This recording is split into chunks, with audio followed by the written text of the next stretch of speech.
So why should these spikes be hung with corpses?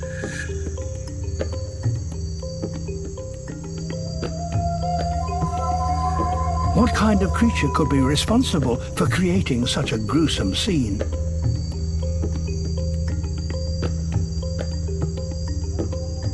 There's a mysterious killer at work in this desert.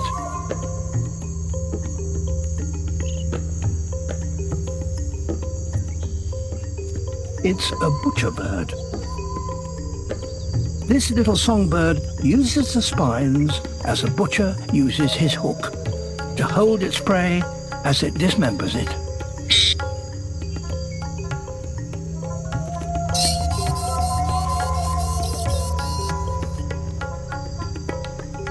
And with chicks to feed, he also uses the spines as a larder.